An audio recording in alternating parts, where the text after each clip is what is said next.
Bonjour à toutes et à tous, bienvenue sur ma chaîne. Alors aujourd'hui, c'est pas une guidance que je vais vous faire. Alors oui, je sais, vous voyez les spots, etc. J'ai encore un peu de mal à trouver un plan qui soit à la fois possible avec de la luminosité, agréable à l'œil pour vous. Bref, pour l'instant, c'est comme ça. Je vous ai parlé de ce livre que j'étais en train de lire, que j'ai emprunté à la médiathèque. Ainsi parle l'esprit de la plante, un psychothérapeute français à l'épreuve des thérapies ancestrales d'Amazonie. Donc c'est un livre évidemment qui parle de rituels chamaniques, mais c'est pas tant sur ça que je veux. C'est pas tant par rapport à ce domaine-là que je veux l'aborder, c'est plus par rapport au vécu et aux réflexions de l'auteur que je trouve très sage, très pertinente par rapport aux révélations qu'il a pu avoir, euh, aux réponses, aux questionnements qu'il a pu se poser.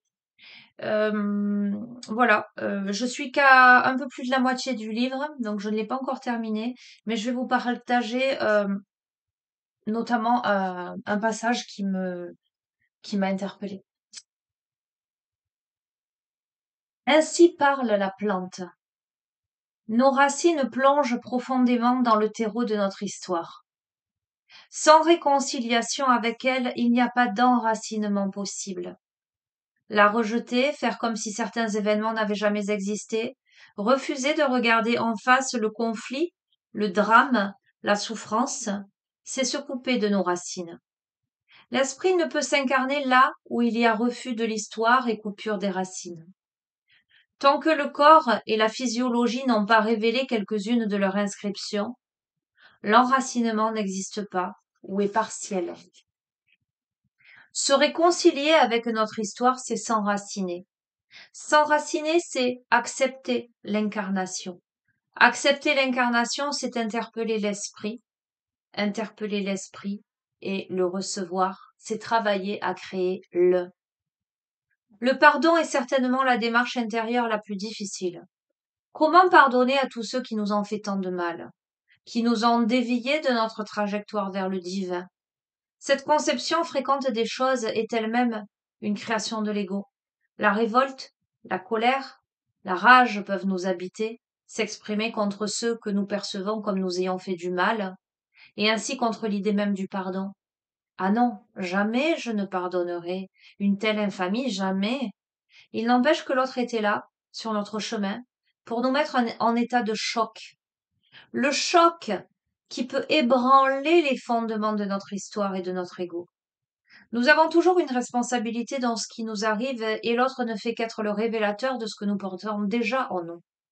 Et l'ego, c'est l'envers de l'enracinement ou l'illusion de l'enracinement. Le travail intérieur sur notre histoire est parfois terriblement révoltant. Et il faut beaucoup d'humilité et de lâcher prise pour regarder les événements de notre vie comme le coup de bâton du maître zen qui arrive au bon moment pour réveiller l'énergie. C'est l'ego qui déclenche ce qui nous arrive. Le pardon est l'aboutissement d'un lent processus. Il ne peut advenir qu'après l'épuration du corps, de l'histoire, mais aussi de nos perceptions et de nos croyances.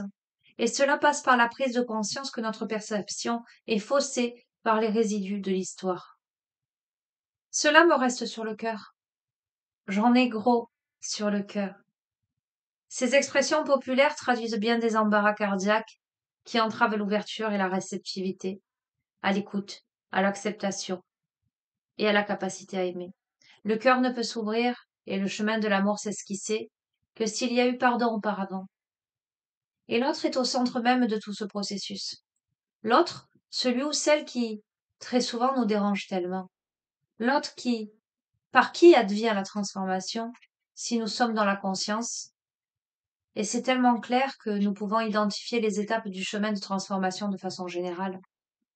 Ensuite, au niveau individuel, les formes sont uniques, particulières, imprévisibles. Jadis, j'ai eu de longs échanges, de grandes conversations avec quelqu'un qui a traversé ma vie euh, à une période. Nous avons beaucoup discuté, beaucoup philosophé, beaucoup refait le monde. Et cette question, cette notion du pardon, est arrivée sur le tapis. Et cette personne en face de moi me disait, ah non, mais moi, je pourrais jamais pardonner un tel, c'est au-dessus de mes forces, etc. Et alors que je m'évertuais à essayer de comprendre ce côté abrupt, cette fermeture totale au pardon et en lui disant, mais le pardon, c'est la libération. Si tu le fais pas pour l'autre, tu le fais pour toi. Euh, voilà, que moi j'étais plutôt dans cette posture encore, je dis encore, parce qu'aujourd'hui les choses ont bien changé. Je m'entends hein, quand je dis ça. J'allais dire encore innocente quant à cette notion de pardon et de possibilité de pardonner. Euh, il me dit quelque chose qui me fit beaucoup, beaucoup, beaucoup réfléchir. Il m'a dit, pardonner quelqu'un, faut-il que la personne demande pardon. En l'occurrence, fasse son mea culpa, reconnaisse ses torts, ne soit plus dans le déni, soit dans une compréhension subtile, qu'il y ait un échange possible pour que l'un et l'autre des protagonistes euh, puissent dire ce qu'il a sur le cœur, justement, euh, en toute conscience, en toute transparence, sans préjugés, sans jugement. C'est parler avec le cœur, parler avec l'âme et pas parler avec l'ego, la souffrance, la douleur qui est imprégnée en soi. J'ai beaucoup médité sur la question. Beaucoup. Et je suis arrivée à la conclusion, je reste toujours sur l'idée que le pardon, c'est essentiel, c'est la lumière. Mais je reste sur l'idée que c'est effectivement bien difficile de pardonner quelqu'un euh, qui peut-être ne se rend pas compte, euh, n'admet pas, euh, bâtit un mur devant. Je peux aujourd'hui comprendre la difficulté à dépasser ça. Alors, cependant, euh, mon côté infiniment optimiste et ce choix que je fais d'être toujours dans la lumière me porte à dire que on peut, en utilisant certaines stratégies pour soi, accéder au pardon, mais je pense à d'autres sphères, à d'autres niveaux, en s'adressant plutôt à l'âme, en voyant l'autre euh, plus comme un personnage, comme une entité, euh, comme une personnalité, mais plutôt en s'adressant à l'âme. D'ailleurs, en thérapie holistique, je travaille sur cette notion de pardon, plutôt sur cet aspect-là, quand vraiment je sens qu'il y a ce mur et que l'autre en face n'est pas prêt et que même énergétiquement, c'est compliqué, quoi. Euh, donc quand j'ai lu ce passage-là, j'avais envie de le partager avec vous parce que je sais, pour en avoir certains, eu en guidance, soit en thérapie, que cette question du pardon, elle est pas évidente. J'avais envie de vous partager, voilà, cet aspect-là, cette vision qu'a l'auteur. Et je vais vous lire du coup le petit poème que je vous avais évoqué dans la guidance précédente que je voulais vous photographier et vous mettre dans la rubrique communauté. Lâche prise. Lâche. Accepte de perdre. Rien ne sert à rien. Les possessions sont des entraves, fais le vide. Épure tes nourritures, il en faut tellement peu pour rencontrer l'esprit. Accepte de perdre. Alors, un espace disponible va surgir en toi. L'espace du vide, de la béance, oui, mais aussi l'espace du possible.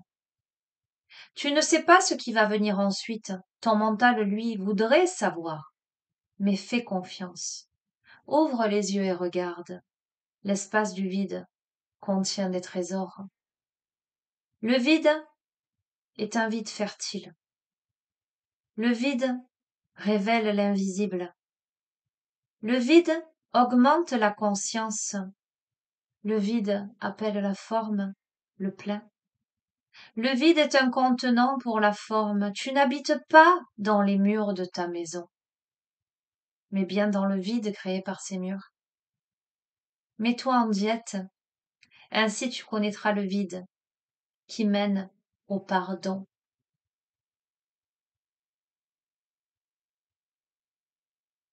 Je trouve ce texte magnifique. Ça m'évoque également le remplissage de ce vide, coûte que coûte, une course effrénée, justement pour ne pas se confronter à ce vide, pour ne pas aller au fond de sa blessure, au fond de sa souffrance. Comment on essaie de détourner son attention, comment on est dans le déni, comment on veut pas voir. Mais si l'on ne veut pas voir le vide, les amis, si on le remplit de choses futiles, comment, comment envisager de le rendre plein de beau, de consistant, d'éloquent, de, de conscient.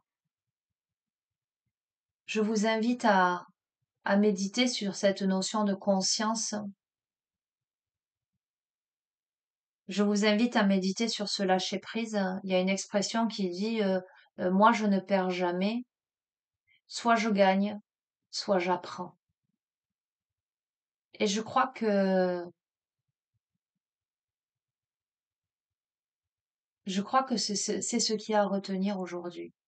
En tout cas, je viens de le recevoir, je l'intègre. Ok. Et j'ai mis un petit marque-page là, sur cette notion, la prière en fait. Je vous parle pas de la prière, les amis, religieuse. Alors, peu importe, je n'ai aucun a priori et je suis infiniment respectueuse des religions des uns des autres. Moi, je pars du principe que la spiritualité, c'est pas la religion. La spiritualité, c'est un état de conscience, un état d'être. Moi, je vois le divin en toute chose. Je vois le divin dans l'arbre, dans le nuage, dans le brin d'herbe, dans, dans l'oiseau qui va voler dans le ciel. Donc, c'est en ce sens que je partage peut-être davantage les principes du chamanisme, parce que j'y trouve une résonance partout dans la nature, hein.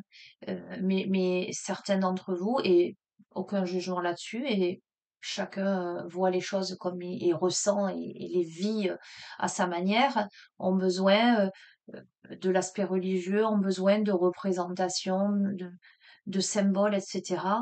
Euh, voilà, faites en fonction de ce qui est bon pour vous euh, et de la manière dont ça résonne. Mais voilà, la notion de prière, pour moi, c'est plus large que, comment dirais-je, que des mots, que des représentations. Euh,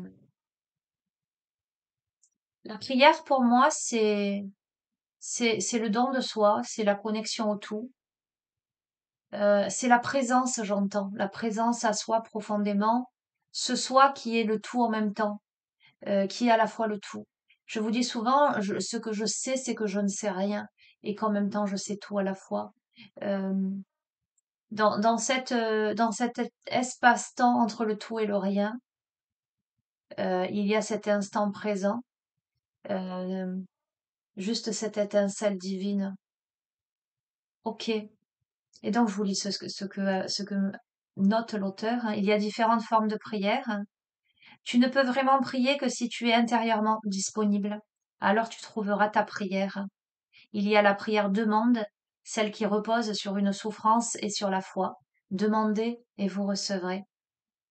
Frappez et il vous sera ouvert. Il y a la prière méditation, celle qui repose sur la conscience et la présence. Elle n'attend rien, elle est conscience. Il y a la prière célébration, celle qui honore, qui rend grâce, qui remercie. Elle repose sur la reconnaissance. Il y a la prière communautaire. Quand deux ou plusieurs personnes sont réunies en mon nom, je suis au milieu d'elles. Évangile de Matthieu 18, 10. La prière vibration qui se lit par les sons, les chants sacrés, celle qui est murmure de l'âme pour louer la présence de l'esprit. La prière énergie, celle qui repose sur la respiration, sur le souffle, pour se joindre au grand souffle divin. Et il y a la prière de l'instant, qui fait de chaque geste, de chaque parole, de chaque événement du quotidien, un acte et un temps sacré. N'oubliez pas, il n'y a pas de prière sans lâcher prise, sans humilité, sans détachement, sans espace vide à l'intérieur de soi. En l'occurrence, les amis, il faut avoir épuré en soi toutes ces émotions toxiques et nous sommes tous des êtres humains. Je crois que nous sommes tous dans cette quête, en fait, toutes les personnes conscientes et ayant fait le choix de la lumière, je pense que nous sommes tous, et je m'inclus dans le lot, en quête de cette épuration quotidienne de chaque instant, euh, de toute, euh, de toute négativité, forme pensée qui serait pas lumineuse, euh, souffrance aussi, douleur, événements qui nous percutent, etc. Euh, la connexion à soi, c'est se dépouiller de ça. C'est pas simple, hein, c'est pas facile quand on en a gros sur le cœur. Mais je veux croire que c'est possible. Voilà les amis, petit partage. Euh, je vous embrasse fort. Alors je m'étais dit que je vous tirerais une carte du feng shui, mais je vais pas le faire, les amis. Je vais vous laisser sur ça et je vous dis à bientôt. Prenez bien soin de vous. Au revoir.